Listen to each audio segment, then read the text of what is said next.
It's Monday, it's a brand new week, which of course means we are back with Agree or Disagree. A very popular series, I would say. Some of you guys are really enjoying our opinions, hearing what we have to say, and of course we absolutely love hearing what you guys are sending into us. Every single Thursday or Friday, we'll put a tweet out there on our Twitter at F1_day16.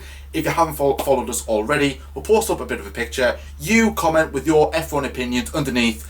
We get a decent amount, which I'm pretty impressed with, so thank you. And then we pick 6, and we say whether we agree or disagree and give our reasons why. A bit of an introduction in case you are brand new to this series, but it pretty much it does exactly what it says on the tin with agree or disagree. So, like I said, 6 more statements, opinions coming out this week from you guys over on Twitter. Absolutely, thank you so much to everyone who has sent in their opinions. If your opinion hasn't been read out, it could be read out next time, or it could be something that we may discuss for a debate show, because there are some I'm looking at going, that's more of an episode-y type of topic, but we'll see how it goes anyway. So let's kick off with the first opinion, which comes in from Lyle. Lyle, what's the first opinion that we have got today? Well, my opinion is that the F1 debate show is not very good on YouTube. No, I'm just joking. The first opinion comes in, and that's a disagree. I was going to say, disagree. We are disagree. So the first statement comes in from Jack 123344. Very snappy name, mind. I bet there was a lot of people, or maybe you're just the 12,000th. Maybe you're just like a very low down Jack or something. Anyway, I know Jack. So he comes in with a good statement, a good one to start off the episode. He says McLaren should have dropped Jenson Button and kept Kevin Magnussen for the 2015 season. So for that, I'm going to say, just get me a little sheet of paper out. I'm going to say for that, it's a hard one. Do I like Jenson? Do I like Magnussen? I'm going to say agree. Okay. I'm going to say disagree. Wow. I'm going to say disagree. Yeah, so I'm saying agree. Now, again, there's been a lot of talk about Kevin Magnussen the second time around, or the most recent time, as you would know now. When he was at Haas, he has done quite well there. But again, I don't want to say people that don't remember, but of course he was at McLaren back in 2014. 2014, yes. And I thought it went okay. I mean, of course, McLaren, they hadn't been on the rise since 2012, since they left Lewis. Yeah. Checo Perez came in to replace Lewis, and he was alongside Jenson. Didn't go well there. It was McLaren's worst season since 1984. And then they replaced Sergio Perez with Kevin Magnussen. I thought it went well. Look at the first race. It was a really special race. Kevin Magnussen gets on the podium for McLaren. He was the first Dane to be on the Formula 1 podium, and that was an actual record that stood for 2,092 days. Over 5 years since, of course, Carlos Sainz stood on the podium in Interlagos last year with McLaren. Obviously, incredible performance by him. Kevin Magnussen, good driver for McLaren. That's the thing, we didn't really know too much about what he was like at that point. Very young driver, you could see it in his face, you could see it in his mannerisms. He was a young driver, but he was another young gun. But I think because of when we had Checo last year, that's the thing. He was supposed to be a young gun, and he had a great performance at Sauber as well. He came second place in Malaysia when he should have taken the victory. Sergio Perez at Sauber in 2012. So when Checo came in, he was a young gun, didn't perform well. So to say that we're having another young gun, Kevin Magnussen, was like, let's just get it over with. Wasn't great. But McLaren Mercedes, that 2014 car was not great. Of course, that was the first year of the V6 era.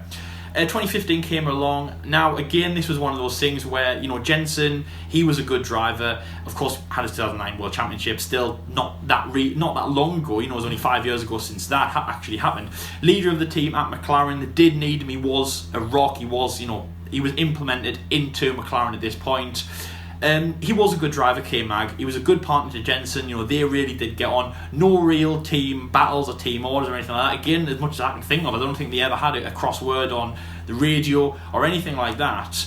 They appeared in Tuned again, which, if you know us and if you know some people in the Formula 1 community, Tuned is like gold dust. And I think if you appear on Tuned, you are like That being said though, Checo was on tuned in 2013, and it was like, but anyway, but Kevin Magnussen, he was a good driver, but he wasn't amazing. But the main thing is that the main thing why he wasn't re-signed in 2015 was because of the arrival of Fernando Alonso. That name alone, that Ferrari name, coming from Ferrari, double world champion, that name alone was like worthy of kicking anybody out of that seat. Unless you had like Lewis Hamilton as he is now with 6 world championships in that seat, anyone is going to go for Fernando Alonso. McLaren loved that. Second time McLaren had Fernando in the team, of course, redemption hopefully from last time he was there. Darcy, double world champion, coming from Ferrari as well. They loved that partnership, and Jensen and Fernando would have been incredible.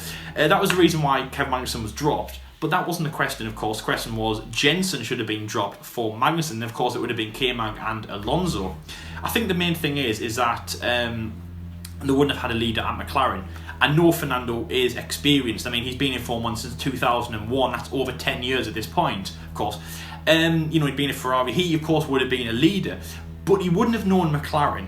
And also from what happened in 2007 with Spygate and the rocky road that Fernando was on, that he left McLaren on, I don't think they would have wanted Fernando to be in that team to be a sole leader. I think the idea was that to get Fernando in that team alongside Jensen would help Fernando, the best for Fernando, kind of like Jensen's the number one guy. He handles all of the team business and all that stuff. He's the leader, and he in turn helps Fernando. And Fernando is just the guy who basically has a strong gas pedal foot, and he will, win races for McLaren, get them back to the good old days, especially because this is the first year that they have Honda. That's why I'm saying agree, because I think Kev Magnussen being in that team, he wouldn't have been a team leader. Fernando also wouldn't have been a team leader. I think that's the main reason that they kept Jensen on, just because he was the leader of the team. He is good, but I think at this point they just wanted a leader. Throw in also the fact that, as I've just said there, they were getting rid of Mercedes. Honda were now stepping up to the front. Again, a new playing field. Jensen had actually raced with the Honda manufacturer and the Honda team in his career in Formula 1. And that's the thing, really. So that's why I'm saying agree, Jordan, because Jensen had driven for Honda, he'd driven for McLaren, he was a team leader. And of course, the other side, Kevin Magnussen, obviously went for Alonso. So, but you've said disagree, Jordan, and obviously this is your team as well, so I'm very interested in to see what you say. Why do you think disagree? Why do you think Kevin was rightly dropped from McLaren in 2015? Well, firstly, I think if you've seen how bad that car was in 2015, you need 2 drivers, well-experienced drivers, to actually be able to drive the bloody thing in the first place. But I don't know if you guys know this, but I heard a rumour that, I think K-Mag said it himself, or somebody said it, that he was promised a drive for 2015. He was going to be staying at McLaren, but then Alonso came in and ruined that for him.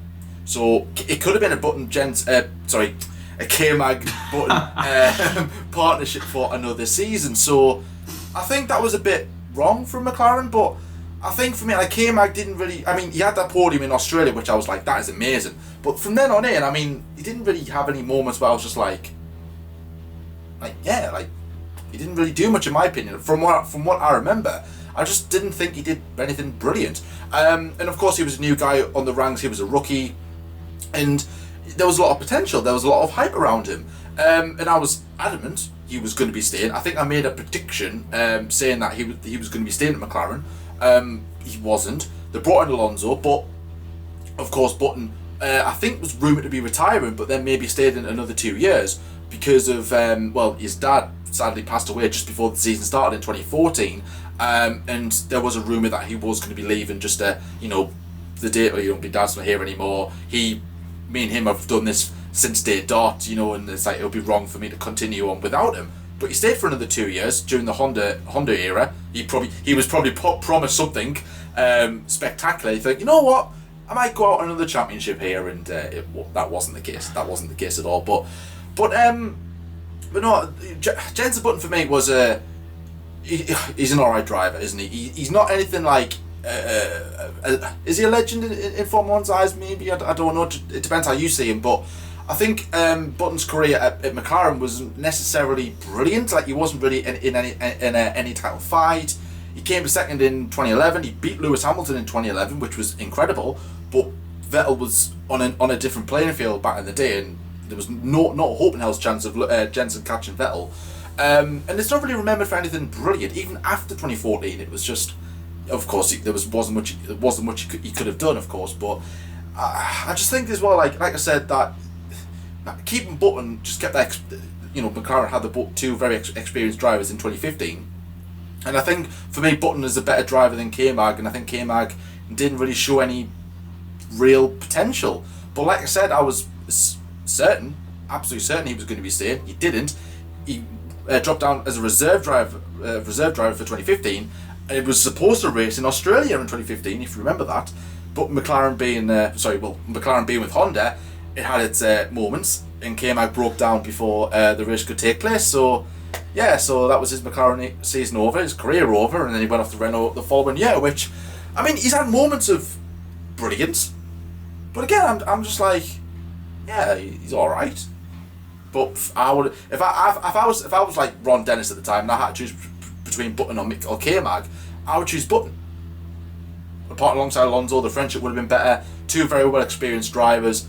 Maybe what he needed coming through into another year and into a new era with Honda, and maybe McLaren knew something with K-Mag, because I heard K-Mag was a bit of an arsehole to work with back in the day. I don't know if he is now, but that's what I was hearing. Even at Renault, a little bit with Haas. Again, I could be totally wrong with that, so maybe that was the reason why. But no, for me, I would have chosen Jenson Button.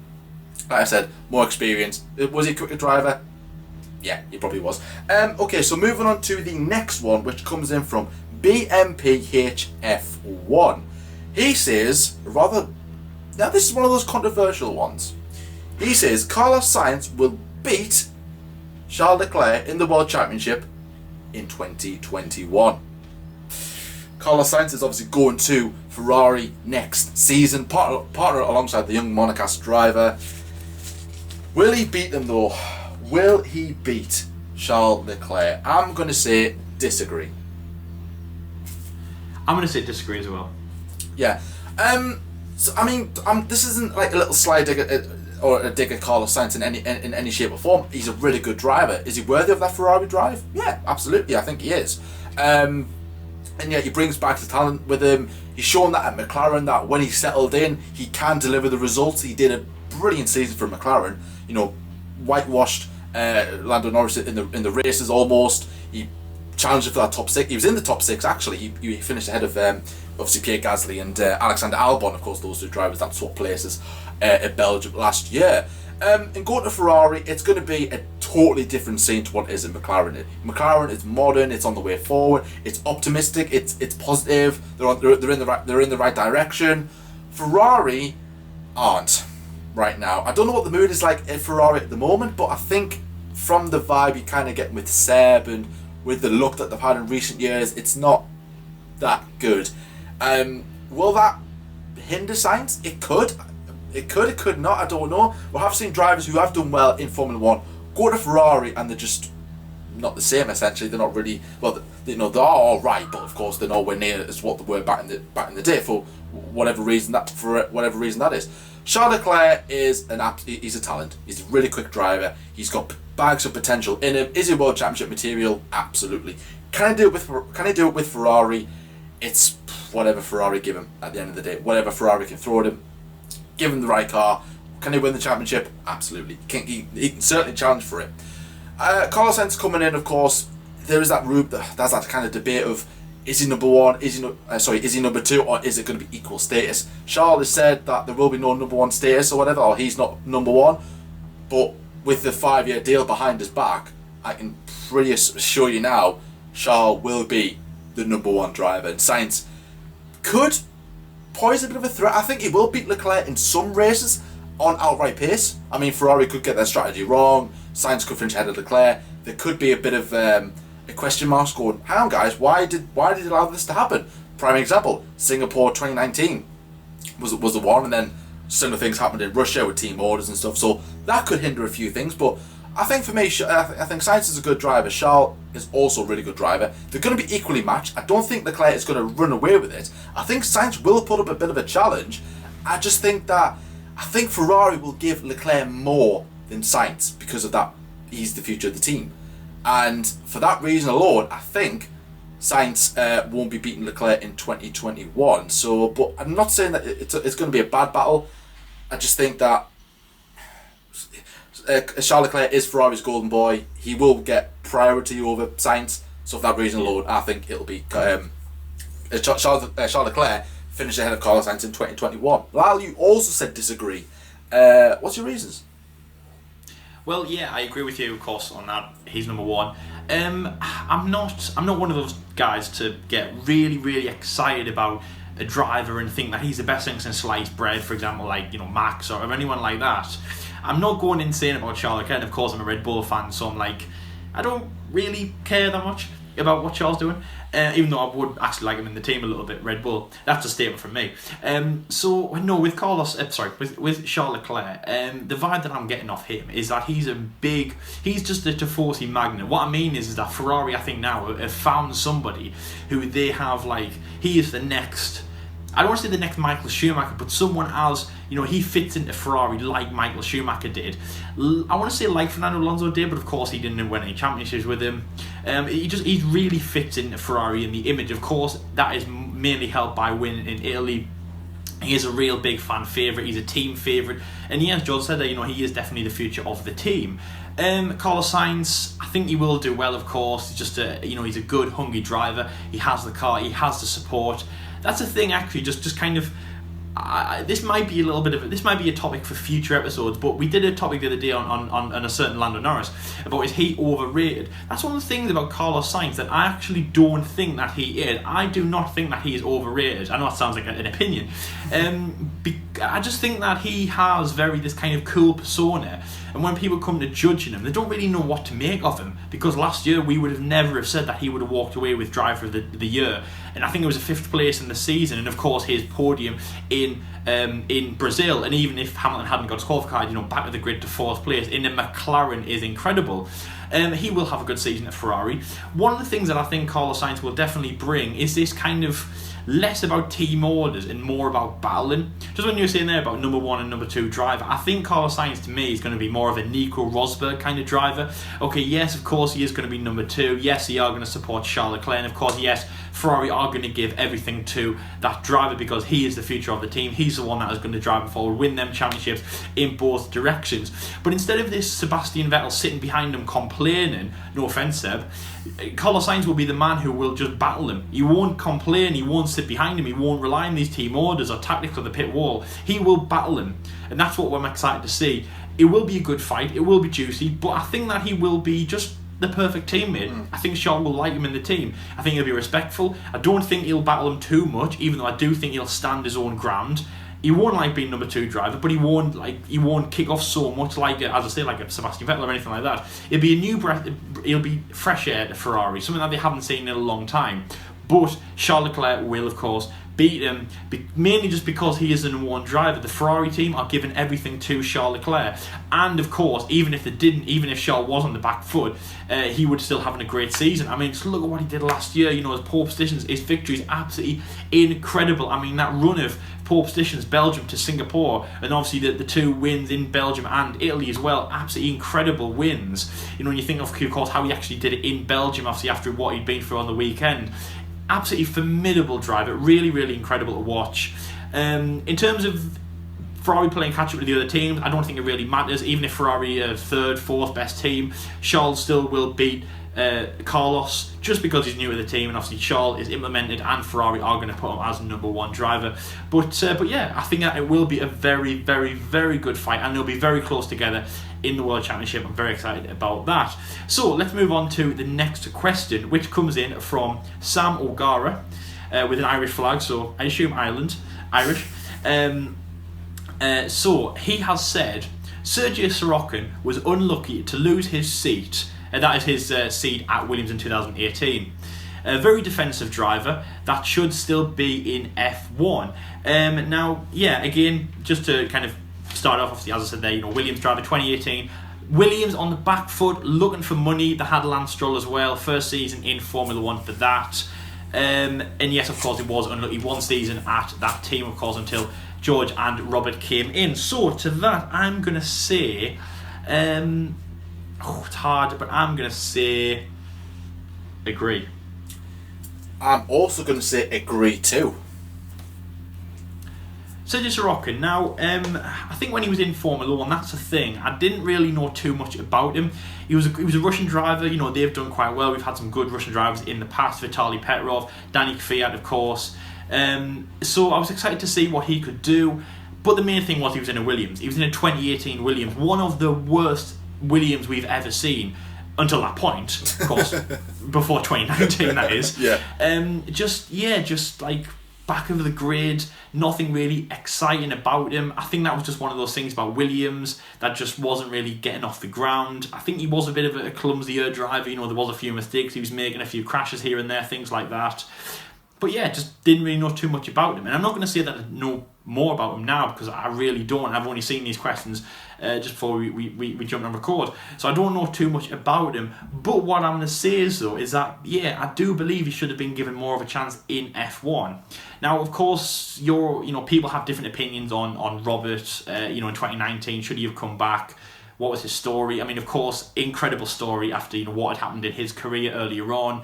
To actually get back into the car, incredible. But that was a thing. You were replacing this driver, Sergio Sorokin, who could have been not the future for Williams, but just a better driver and somebody who they could have said he will have a future. Because unfortunately, Robert Kubica, Williams, 1 season, possibly 2, and at a stretch 3 if it went really, really well. That was what you were only looking for in Robert. What I mean is he wasn't going to be the future. If Sergio stayed in F1 and was given that Williams seat, then, of course, firstly, you was giving them money, you was supporting them. He could have been there like that they actually needed, and he could have been the future of Williams, 3, 4, 5, 6 seasons. Let's just paint a picture now and say that he's sitting there next to George Russell, or in, for the first race in Austria, he'll be sitting on the grid alongside George Russell. Actually, no, stop that. We'll do 2019, so after 2019 in Australia, he's sitting next to George Russell in that car. George Russell, brand new driver, of course, Mercedes prodigy, going through the Williams team, again, hopefully changing them into a good team. Sergio could have been the man to say, right, I've been at the team for a year, I'm not the leader, I am the number one, I'm still learning, but here we go, I'm going to help you as much as I can. And yes, you're probably going to leave, you're probably going to just come in and out of Williams, and I'm going to stay here for a long time, but I will be the future and I can help you on. And maybe it would have even changed the dynamic of Williams. Maybe they would have maybe they won't be having the problems that they are right now. So yeah, that is mine, Jordan. Again, don't know too much about Sergio.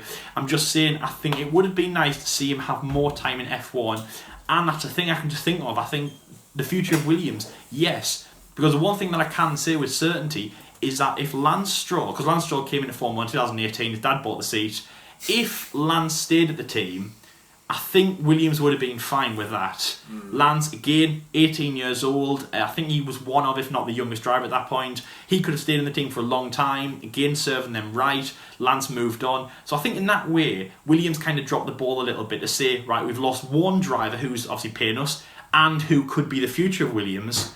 Now let's get rid of another one and bring 2 new people in. One who's very young, just promoted from Formula 2, who, as I say, because he is supported by Mercedes and Toto Wolff, he is most likely going to move on in the next few years.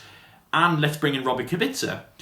I think if they give Sergio the time, he could have been the future of Williams. Mm-hmm. And yeah, that's all I can say, Jordan. So that's what, for that reason, I think that he should have been given more time and be the future of the team. Yes, so Jordan, you also agree, Sergio Sorokin, the young Russian driver.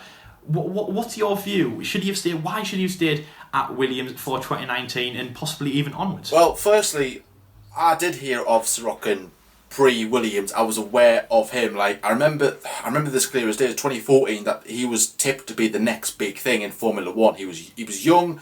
I think he was only 17 or 18 when he signed for Sauber as a test driver, I believe, or a simulator driver. I'm not too sure. And this is before Max Verstappen. So I'm like, wow, this kid is young and is already involved in the Formula 1 team. I didn't know much about him beforehand, so his junior career I don't know much about, which, of course, people in the comment section, please enlighten me about what he achieved and why was he tipped so highly. I just remember him being tipped to be a really, really good driver. So fast forward a couple of years, he gets to drive with Williams. Now, main reason for this is his Russian money he brings with the team, SNP Racing. So he gets to drive. He did alright.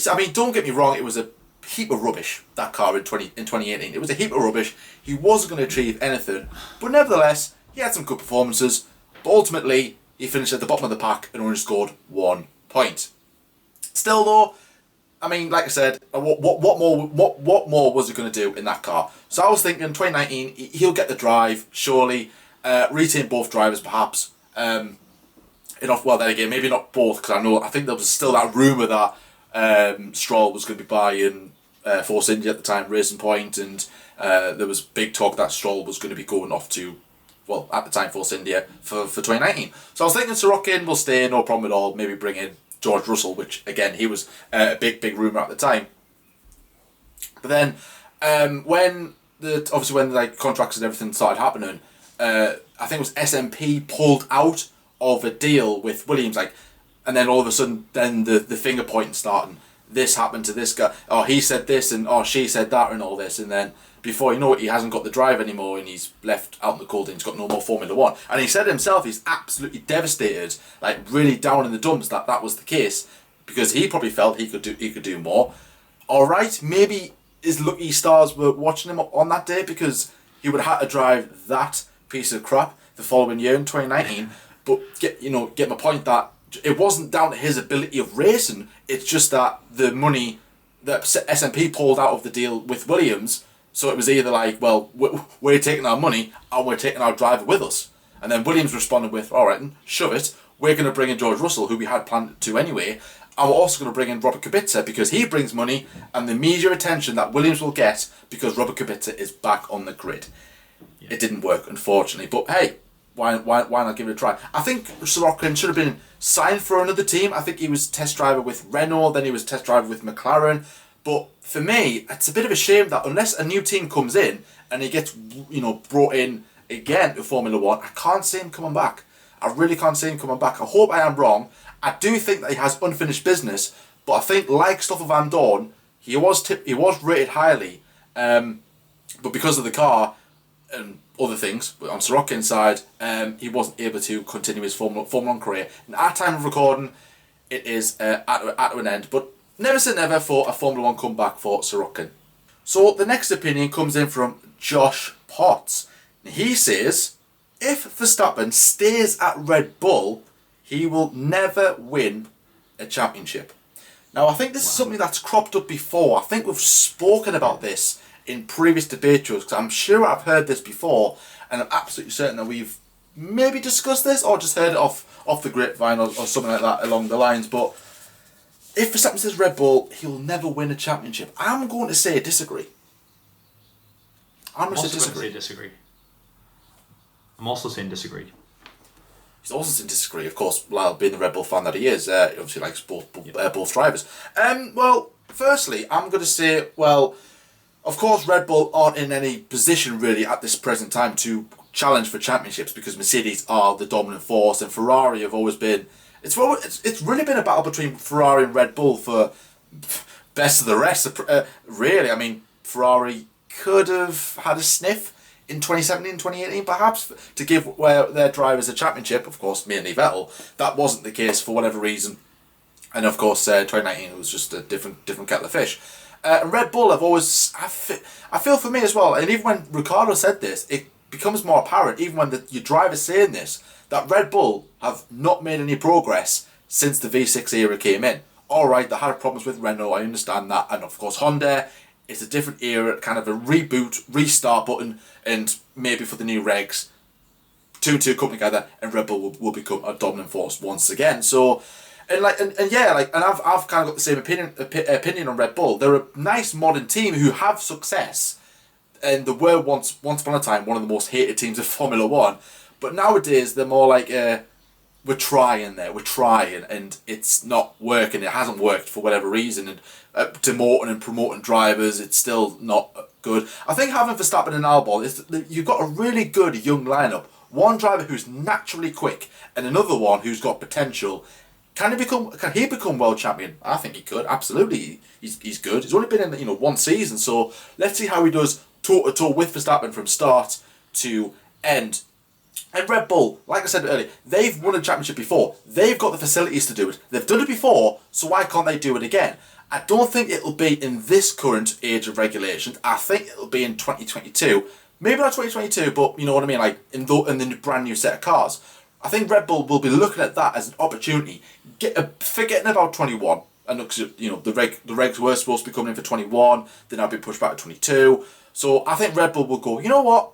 Let's ease off on these new regs again, but still trying to be competitive. You know, not trying to we'll settle for the midfield and forget about it. No, they'll still want to win races and hopefully win championships.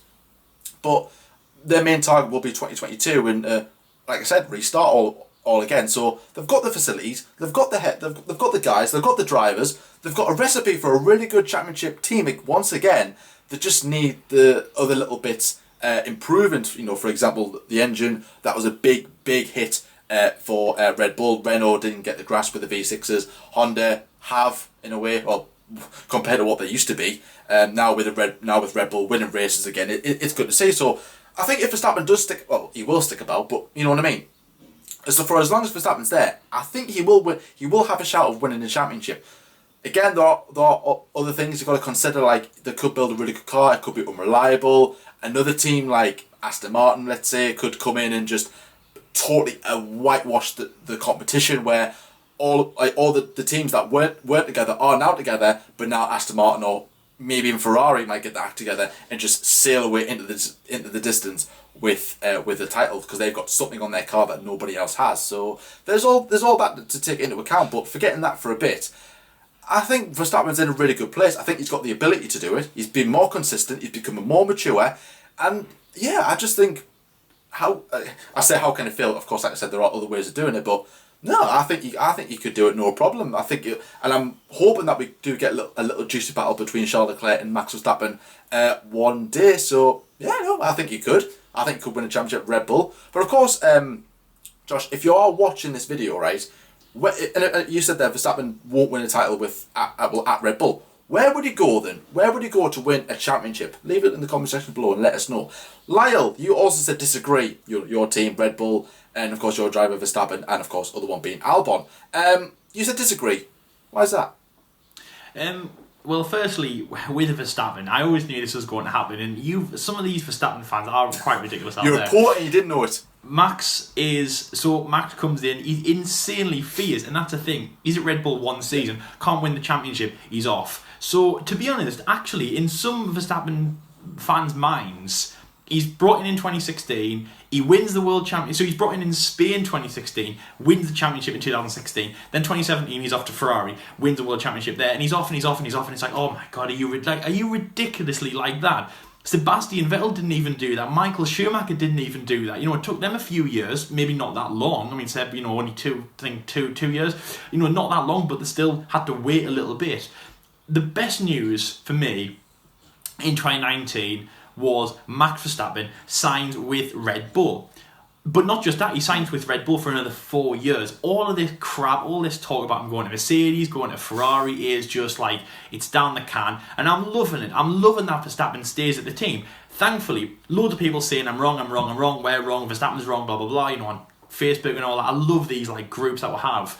But Verstappen's found the team that he wants to be at and change. And that's the thing. Of course he's a fierce man. He's a ferocious man. He's Sebastian Vettel. But like Sebastian, he found a team. And that's actually just one quick thing. Sebastian Vettel at Ferrari. To me, he is nothing like Sebastian Vettel at Red Bull. Sebastian Vettel at Red Bull was incredible. I loved him. He's an incredible driver. 11 out of 10. The Ferrari, boy, I hate to talk about that. Sebastian found the team he wanted, he loved. 2009, good season, and then he wins 2010 and it all takes off. You know, Red Bull weren't actually that good in 2009, especially against Brawn, which of course ran away with it, but they were breaking through, especially with a great driver that was Sebastian Vettel. Max Verstappen can easily do that. He has found a team that he wants to be at, but that's the thing, he wants to be at the team. Because as I've said there, you know, Mercedes and Ferrari I think they would have liked to have had him. But Max said, no, I want to stay with this team. I've been here a few years. It hasn't happened yet, but it will do with this team. And I even imagine that when we get to 2023 and he still hasn't won the World Championship, he will still stay with us. Even if he has won a championship, even if he hasn't, he will stay because he's a Sebastian Vettel and he wants to stay with the team and win the championship with the team. Also, as well, for Verstappen's reputation, I'm not saying that they'll hinder it because, of course, many drivers have done that. But if he does leave Red Bull to win a World Championship somewhere else after being with the team for so long, it might hinder his reputation just a little bit. Not loads, but just a little bit. But that being said, I just think that he likes the team. I think that Verstappen is a Red Bull driver, and like Sebastian Vettel, Seb is remembered for winning World Championships with Red Bull, and that's exactly what Max wants to do. In my mind, Max wants to retire as, I'm going to leave it to you guys, 1, 2, 3, 4, 5, 6, 7, 8, or even you Verstappen fans would say 15 times world champion. But he wants to be remembered as a 15 times world champion with Red Bull Racing. Not Ferrari, not Mercedes, not jumping between this and that and the other. Maybe some multiple titles, like, as I say, like Michael Schumacher did, 2 with Benetton and 5 with Ferrari. Fair enough, maybe Verstappen does that. Maybe he wins 2 with Red Bull, then 5 with Mercedes. Maybe, possibly. But I think that he wants to win a World Championship with Red Bull, and he is prepared to wait. When I say wait, I don't mean wait as in like just kind of playing number 2, looking at his watch, it will come to me. Of course, he's going to fight tooth and nail to get it. And of course, as Jordan said there, the Red Bull package is strong enough for him to make challenge and fight. I mean, to be honest, I would even say that last year it was strong enough. Mercedes are on another level, but there was times when Max was battling Lewis, he was battling Valtteri, and he was all over them Ferraris. Seb, sorry, you're gone. Charles, he was catching up to Charles, and possibly next year we could see next year with Carlos, we could see an incredible 4-way battle between the Red Bulls and the Ferraris. But that being said, Max wants to be in the team. Like we said with Charles and Carlos Sainz, he is the number 1 driver. He is the leader. He's getting everything from Red Bull. And as I say, right now, guys, we are watching Sebastian Vettel 2.0. I know you might not want to say that Max is 7, he's his old person, but in one mind, this is Sebastian Vettel 2.0 at Red Bull. He's a man, he's fierce, but he is willing to wait and work with the team, and he wants the team to be built around him, but he's also prepared to put in the work, the effort, and not just expect things from the team. And again, with his maturity moving forward, I'm loving that about Max. He is Red Bull's future world champion. He is a future world champion, but it's Red Bull only. Of course, I mean, it can go a long time. Maybe he doesn't win one with Red Bull, but it will be until about 2026 when he realises that he won't be able to do that. I think he's prepared to be with this team and wait, work, and if he does all that waiting and working, when he finally lifts that World Championship, whenever that's going to be, I think it will be even more sweeter because he's put in all this effort to make it happen. To be honest, Jordan, my opinion on Max changes all of the time. Obviously, I'm a Max supporter, but I'm a supporter of Red Bull ultimately. So when Max goes, yes, unfortunately, I won't get any more Max stuff. I'll move on to the next person, like I did with Sebastian Vettel. And when Sebastian was in the team, I loved him as well. But Max is going to be my driver at the team because he's going to work with the team and he's going to win a World Championship. And I can't wait for that. Max stays here, puts his work in, puts his floor down, stays with the team, wins, and it will be very, very sweet. I'm very looking forward to that. So, moving on to the last statement from me and the penultimate of this episode. It comes in from Uzair Saeed. Again, you've put in a lot of opinions to us, obviously, throughout this series. We've had a few, that's been put forward, so obviously thank you very much for that. Bit of a controversial one in this one, so I don't know if you wanted anonymity, but you didn't get it. And he says, Ferrari is an overrated team. Overrated, overhyped team with a toxic and egotistical mindset, and it doesn't deserve the popularity it gets. Ferrari thinks it will be all and end all, but it hasn't won anything in over a decade. I don't understand why this team is so popular. Now, thank you very much for that massive paragraph. I mean, you've gone into massive detail about that. I'm not going to say what team you're supporting from your profile picture. It is McLaren, but I'm not going to say. Yeah, thank you for that. So, Ferrari, egotistical, and all that jazz. I'm going to say... I'm going to say... And I can see, it's hard, Jordan. It's a lot to digest, isn't there? Because there's other... I mean, I've seen you post this statement before as well. Like, he's posted it a couple of times, so it's like he wanted it to be heard. It's his McLaren clause. I'm going to say overrated. I'm going to say disagree.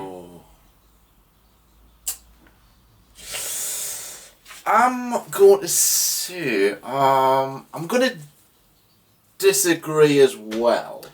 So Ferrari are, well, firstly, like, Ferrari are Formula One. You know, if any of you guys watched my NFL my Formula One to NFL kind of partnership relations, I said that, and again, you know, a few of you might disagree, but like the Dallas Cowboys, America's team, Ferrari are Formula One's team. I mean that more as the name. I don't mean the current Dallas Cowboys, if anyone disagrees. I wouldn't at this point. We haven't won anything since, was it 96? So, you know, but it's Formula One's team. If anything, you could change the F word of Ferrari to Formula One's team. That's the thing, you know, we all love Ferrari. And like Sebastian said in the past, I feel like I always keep bringing up SV, and I just don't need to. But he said, you know, you always have to answer Ferrari's call. We all love a bit of Ferrari. It's scarlet red. It's all that jazz, you know. It's all like, oh, fall in love, let's go. Hearts are red, Ferrari are red, or take me away. That kind of stuff. But Ferrari are Formula One, that's just it. They've had a massive heritage, one of the most successful teams in Formula One, of course. We're still remembering Michael Schumacher and people like that.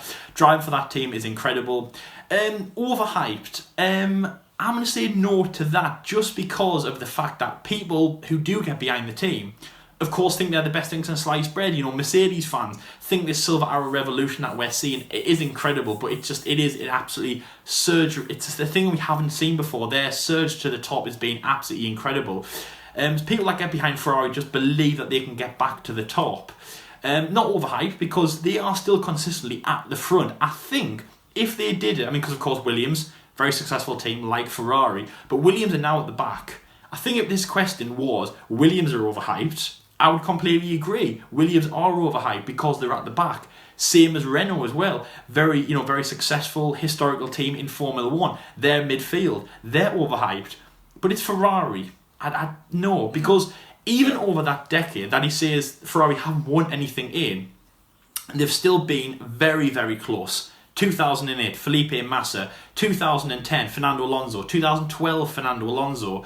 They've been very, obviously Sebastian Vettel 2017, Seb has been in the fight, in most of his years at Scuderia Ferrari, even though, again, I've just brought Seb up again. Why am I doing that to myself? What is Seb? Why is Seb on my mind? But anyway, Sebastian, he's been in this fight, so again, he's been there. Ferrari are consistently at the front, winning races, pole positions. Look at what Charles did this year, last year even.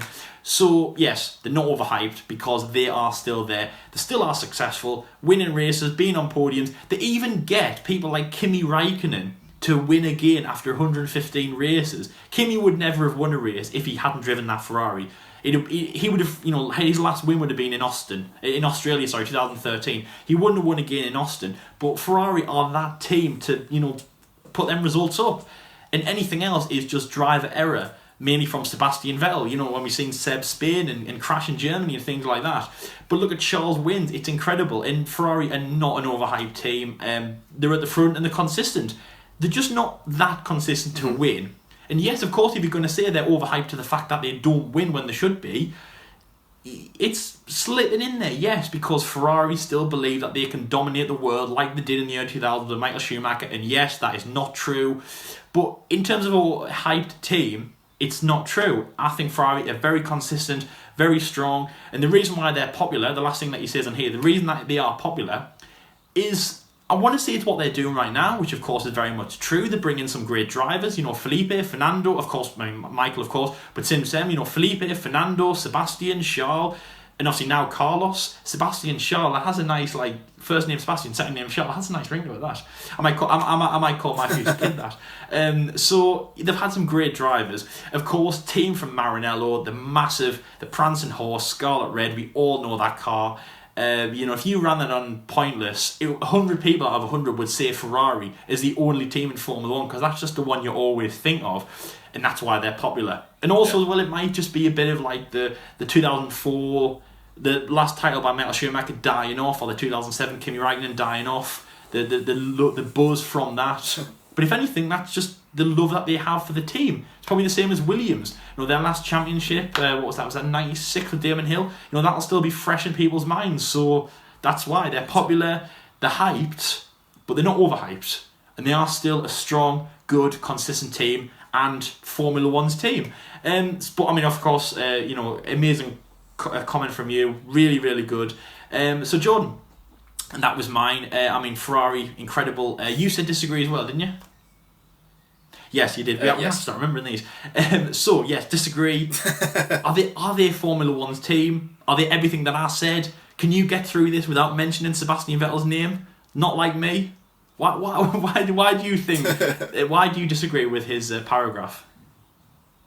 Well, he makes some really good points about where he's come from with this Ferrari kind of overrated team and overhyped team. I know where he's coming from with that, but the reason why I'm saying disagree is I don't think they are overrated or overhyped. I don't see many people talking about them highly.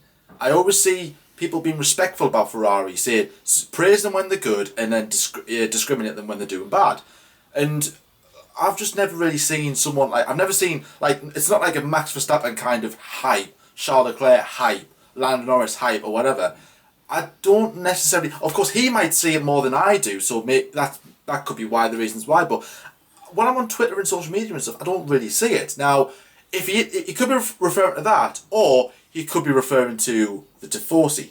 Now, for me, the Ferrari and the Italian. No, sorry. I'll start that again. If you're Italian and you like Formula One, you've got no other team to like other than Ferrari. You're kind of born into it. Now, the Italian fans in Formula and Ferrari, their support is the closest I can think of to your supporting your local football team. You religiously stick with that team, whether your dad supported them or whether you just found that team or for whatever reason it is. You love them no matter what. Whether they're doing absolutely brilliant, they're winning all the trophies, they're scoring all the goals, they've got the best players, or they're doing rubbish. They're getting relegated every year, they're not winning any cups, they're playing bad, they've got the worst manager. It doesn't matter what they do, you always support them. That's what they're doing. Ferrari, high or low, we are with you. They'll celebrate Ferrari till Kingdom Come. Ferrari could be a Williams, they could be at the back of the grid, rubbish. Of course you're going to be, oh for God's sake, here we go again. But you're still going to celebrate that. Not just Ferrari today, but Ferrari, look at what we've done in Formula One. I think Ferrari kind of are relying on their history a bit like what Williams are. The recent success, I mean, Ferrari's been better than Williams, of course. But Ferrari's success is on the foundations of what Schumacher achieved in the early 2000s. And since then, they've had, one championship since the Schumacher dominance with Kimi Räikkönen in 07. They have come close, but that doesn't strike me as like, we are a good team because we came close. Like, no, you need to win it to kind of be remembered for it. And Mercedes have won it. They went all the way without buckling, and Ferrari have buckled and not won titles. So that's where I'm coming from with that. But no, I think I don't completely disagree with the entire statement because Ferrari. There are problems at Ferrari, and Ferrari are high in their ego, they are egotistical, and they need to kind of come back down to earth because they're like, oh, look at us, we're Ferrari, we can get away with what we want. It's like, no, you'll do the same as everybody else, you will race the same as everybody else, and you'll have a say like everybody else. So they need to kind of come back down with this whole kind of like the new management. Some people are saying, but not always kind of revolutionised Ferrari, made them more modern. Some people are saying that he's an idiot. He's like, where's Wally? He needs to go out the team altogether. Where's Wally? Like, you can't find him. I thought that's what you were going to say. He's like, where's Wally? Because you just can't find him. Exactly. Yeah. Maybe, yeah. Where's Wally? Where's the championships, Ferrari? What's going on? But obviously, just make do what you will with that statement. But no, I don't think Ferrari are overrated. I've never seen people say that. I've never heard that opinion before. And nor do I think they're underrated. I just think Ferrari themselves, like you said there, Lyle, there are Formula One's team, of course they are. They've been there since race 2 essentially, but since the first season. And they are part of F1's DNA. Like, none of them can't live without one another. If Ferrari leave Formula One, then the fan base would just drop drastically, absolutely drastically. I mean, there'll be no point in watching Formula One if Ferrari weren't in it. Because, like I've said this before, when you hear stories of how did you get into Formula One, my dad or whatever, my granddad was watching the cars. I seen the red cars. Oh, why? Because they were winning all the time back in the day. Oh, right, okay, fair enough. And then the newer generation of today will go, how do you get to Formula One? Oh, my dad or whatever. Oh, so what cars do you remember? Oh, the silver cars of Hamilton and Bottas and Rosberg and stuff like that. So, and obviously, Ferrari, it could get to a point where Formula One couldn't live without Mercedes if they keep up their slight dominance, but I think that will come to an end eventually. But Ferrari and Formula One are a match made in heaven. But like I said earlier, just repeating what I said, I don't think they're overrated at all, but there are problems with Ferrari, and they are loved because they're Italian and stuff like that. And if you are a really passionate Ferrari fan, you keep being a passionate Ferrari fan because that's your team. Like I said before, you will support that team through high and low. Your favourite driver, your favourite team will do whatever it does. Even if they're doing bad, you might go, yeah, alright, I understand they're doing bad, but you're still going to have their back no matter what. Rant over. So the final opinion of agree or disagree for this week comes in from Callum Rochester. Now, Callum has submitted an opinion before. So normally what way we try to do is that we try to kind of pick other people's opinions and stuff like that, so everyone can get a turn and having their say. But Callum's was a one that I was like, this is a good one to end on. He says, if Rosberg was still in the sport, Lewis Hamilton, wouldn't have won the 2017 and 2018 championships. Wow, that's good. Well, that is a pretty good opinion. Obviously, Rosberg, he beat Hamilton, one of only two drivers to have beaten Hamilton in Formula 1, the other one being Jenson Button, which is what we spoke about earlier. So, if Rosberg didn't leave Formula 1 in 2016 and stayed for 17 and 18, like it was under contract to do, Hamilton wouldn't have been champion. I'm going to play and disagree with that. It's hard. I'm going to disagree. It's going to disagree. Well, to start off the bat, I mean, the charge of Hamilton since losing to Rosberg, he's just been unstoppable. Absolutely unstoppable. Rosberg was, to be fair, a really good driver. Like I said, I've said this before and I'll say it again. I didn't rate him when he was in Formula 1. Once he left, and you've seen the gap between Bottas and Hamilton, you kind of go, wow, Rosberg was good. And Hamilton was good back in the day, of course he was. He was good in 14, 15 and 16. He was just as good now just as good then as what he was now. But, you know, Hamilton's always a strong driver. He's always going to be a tough competitor. Rosberg knew this when he was teammates for 14. He just got rid of Schumacher as his teammate, and now he's got Lewis Hamilton as a teammate. This guy can't get a break, can he? But Rosberg did beat Schumacher 3 years in a row, so there's talent there somewhere. And Rosberg was chewing the gun. I've got to beat Hamilton. I've got to beat Hamilton. I've got to beat Hamilton.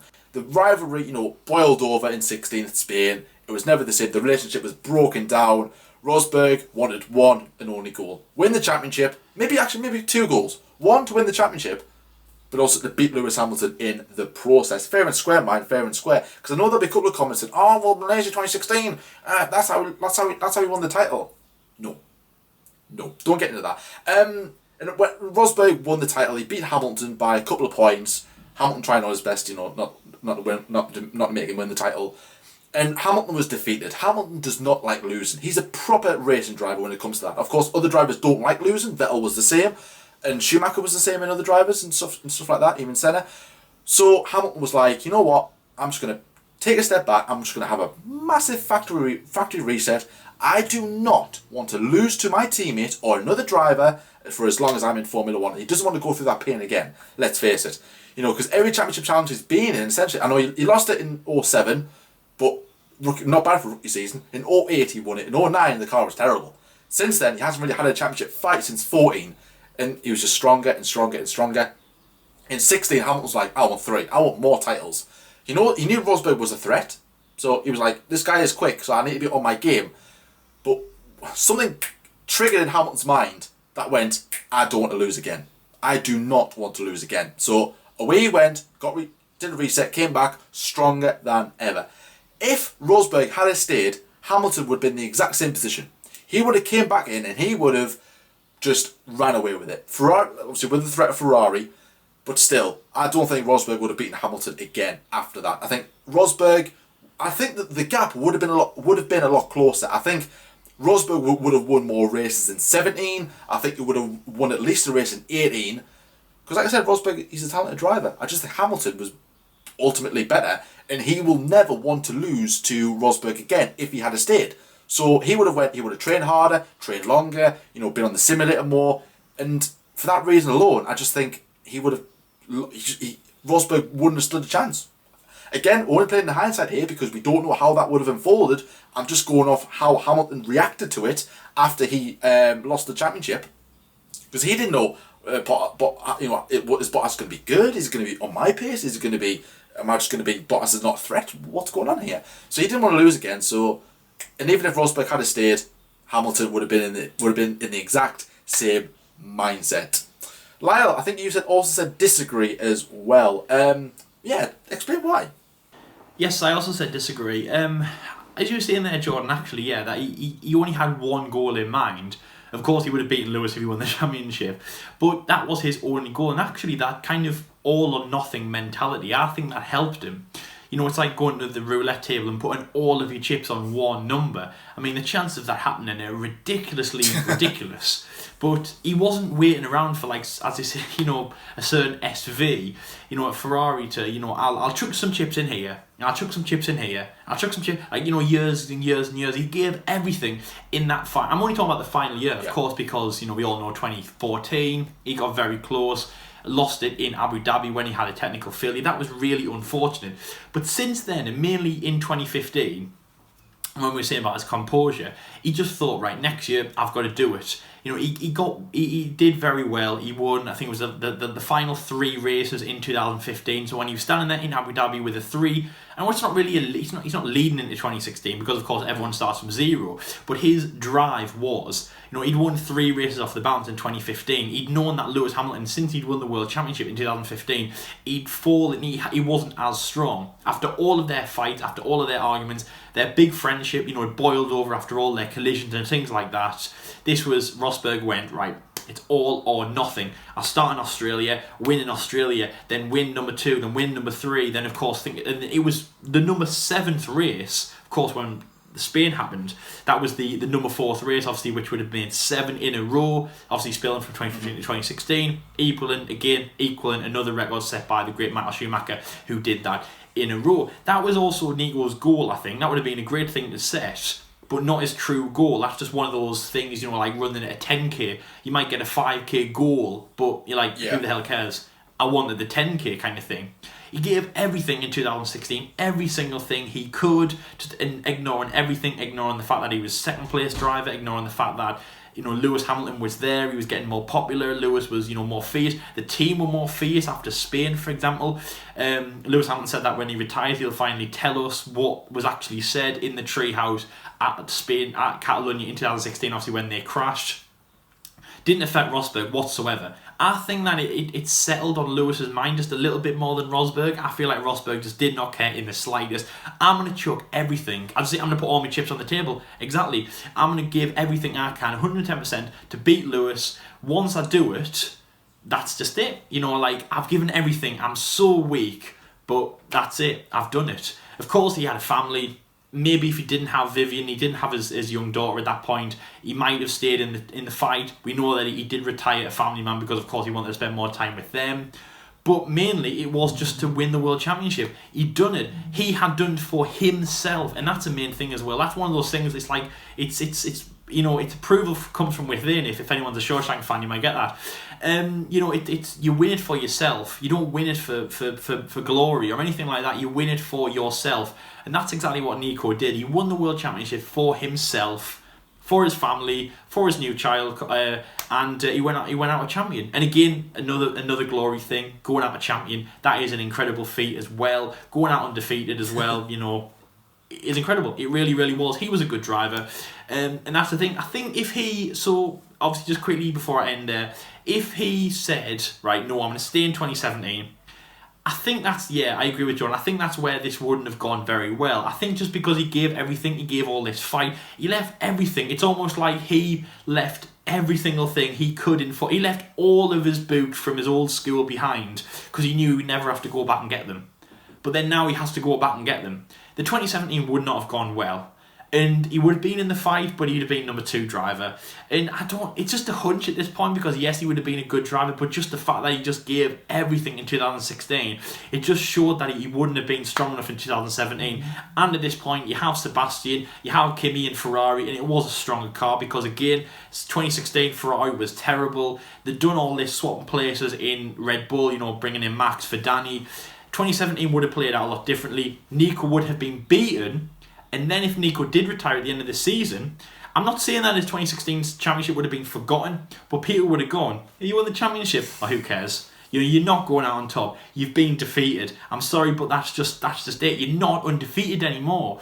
It's like the McGregor Mayweather fight, for example. We gave all this hype for McGregor against Mayweather that he was going to beat him and stuff. But remember, Mayweather has never been beaten. He's undefeated. That's just something that you can't compete against. McGregor has been beaten. He got beat once by Nate Diaz. So you can't compete against that. I think going out on top was an incredible move for Nico. The all or nothing mentality he had.